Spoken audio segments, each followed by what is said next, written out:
Welcome back. Today we'll be looking at another part of indices, which is standard forms and exponential equations. Now, let's start with standard forms. Standard forms, we present them this way generally: a dot b times 10 raised to the power n. Now, a is the first non-zero digit.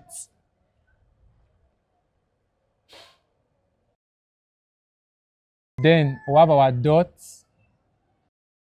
b. Now b, it can be a dot b c d and so on times 10 raised to the power n. Now these are non-zero digits, and then n is the power what we are bringing out of the number. So let's pick this first example. We have 5, 6, 1, 2, 3, 4. Now the first non-zero digit there is 5, our decimal point. Non-zero digits there will have 6, and that's all, right? Now we assume the point is here, which is actually there, but it's not written. We'll just move it to suit this. We have times 10 raised to the power. Then what's our n? We'll just move the decimal point 1, 2, 3, 4, 5. 5 places to achieve this. So we put our 5 here. So this now is in standard form. I hope that's clear. So this is how we convert numbers, ordinary decimal numbers, to standard form. So this is the standard form. Let's see the second example. We have 13600. Our first non-zero digit there is 1 point. I've been calling it dots. It's supposed to be called point. Okay, 1 point. Then we'll have 36 non-zero digits times 10 raised to the power what? Remember, our dot is here, so we move it 1, 2, 3, 4. To achieve this, we moved it 4 places. So we have our 4 here. So this is the standard form of this. I believe it is clear. Okay? So let's do one more example of this, the positive ones. Then we'll move to the ones beginning with 0. That's the numbers less than 1. And then you have these ones to try. So let's do this third one. So we have, that's number 3 now. This is number 2. We have 3, 4, 6, 1, 2, 3, 4, 5, 6, 7. So 1, 2, 3, 4, 5, 6, 7. Okay. What's our first non-zero digit? That's 3. Decimal point.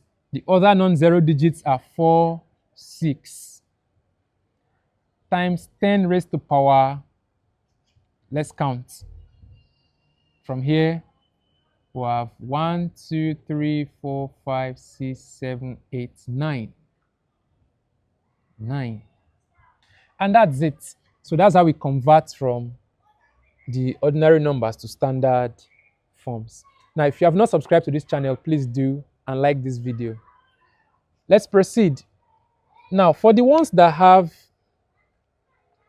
less than 1, let's see example 4. We have 0.102. Thank you. Now, our first non-zero digit there is 1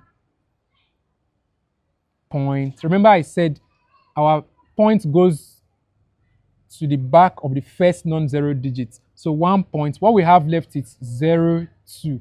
Now this 0 is a valid one because you still have 2 behind it. So we have 1.02 standard times 10 raised to the power. Now we are moving this way. And when we are moving this way, it is positive. That's why we have positive 5, positive 4, and so on. Now we're moving backwards or forward, depending on how you see it. So we are moving 1 place to get behind the first non-zero digit. So we moved 1 place. So our n will be -1. Our number is 1. Because we moved this way, it is negative. So -1. That's example 4. Let's see example 5. Example 5, we have 0.1 1, 2, 3, 4, 5, 6, 7, 8. 1, 2, 3, 4, 5, 6, 7, 8. Then 5, 1. Now looking at this, obviously our first non-zero digit is 5. So first non-zero digit point, the other valid non-zeros, so we have 1 times 10 raised to the power. Let's count. 1, 2, 3, 4, 5, 6, 7, 8, 9. So 9 places to achieve 5.1. So we have negative 9. So I believe the picture is getting clearer now. Let's see number 6. It says 0.1234. That's 4 zeros, 3, 4. Now, we have to convert this to standard form. So our first non-zero digit there is 3. Then we have 0.4. Those are the numbers there. So let's see how many times we move the dot to achieve this. So we have 1, 2, 3, 4, 5. So we have times 10 raised to the power what? Negative 5. So I believe the picture is clear now for positive and negative. So you have a few to try. So let me wait for you. I need the answers to number 1, number 2, and 3 in the comment section. So I'm waiting. If you have not subscribed to the channel, subscribe now and provide the answers to 1, 2, 3. Let's be sure that you understand it well. I'll be there to respond. Welcome back. Still on the indices series. Now we're looking at exponential equations. Now, we have a few problems here to solve to explain how exponential equations work. Let's pick the first example. We'll have 2 raised to the power x equal to 32. Now, we can put 32 in terms of 2. So we have 2 raised to the power x equals to 2 raised to the power 5. 32 is 2 times 2 times 2 times 2 times 2. Now, looking at this, the bases are equal, so we can equate the powers. So this is the language. Equate the powers. So this cancels out, and then we have x equal to 5.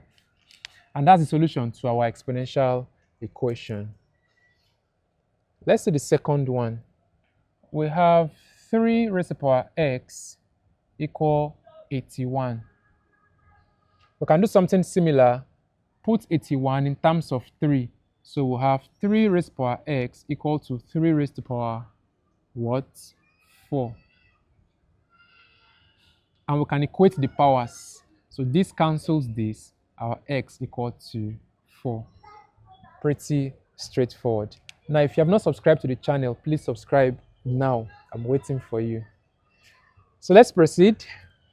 The third example, we have 8 raised to the power x equal to 0.25. Now, what do you think we'll do here? This is not as straightforward as the others. So what do you think we'll do?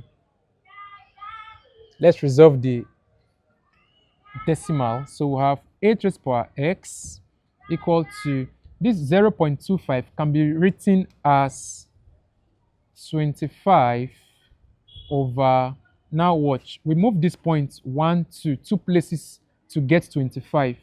Now the 2 places will give us 0, 0. So we have 25 over 100 in place of 0.25. Now we can cancel out 25 here, 1, 25 in 100 is 4.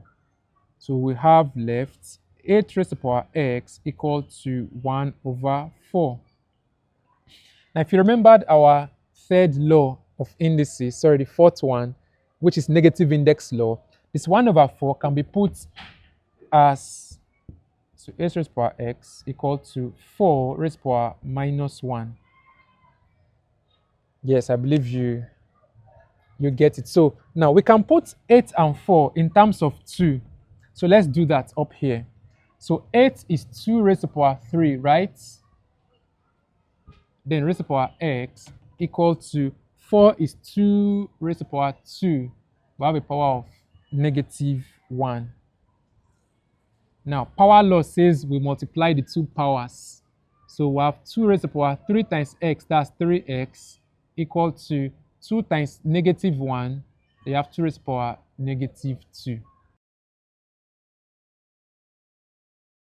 So we can equate the powers as we've done earlier, and then we'll have 3x equal to -2. Now, if we divide both sides by 3 so that x is isolated, we'll have x equal to -2/3. So exponential equations are actually interesting. Just get in the flow and you solve the problems easily. So number 4 is similar to number 3. We have 4 raised to the power x equal to 0.5.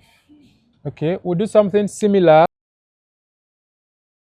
4 raised to the power x will be equal to 0.5. That will be 5 all over. We are moving the dot one place. So 1, 0. So 5/10. 5 here, 1. 5 in 10 is 2. So we have 4 raised to the power x equal to 1/2.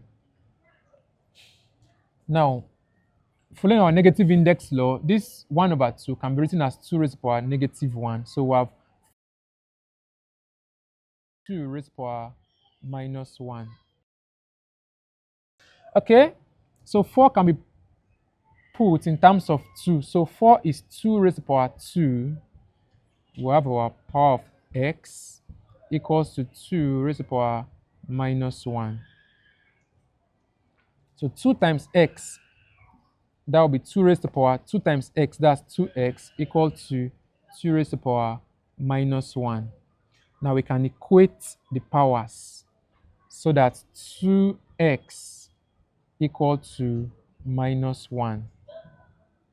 And from here we can divide both sides by 2 to get x. Let me bring it up here. So we'll have 2x equal to -1 divided by 2 divided by 2. X cancels x. Sorry, 2 cancels 2. And x equal to -1/2. So that's example 4.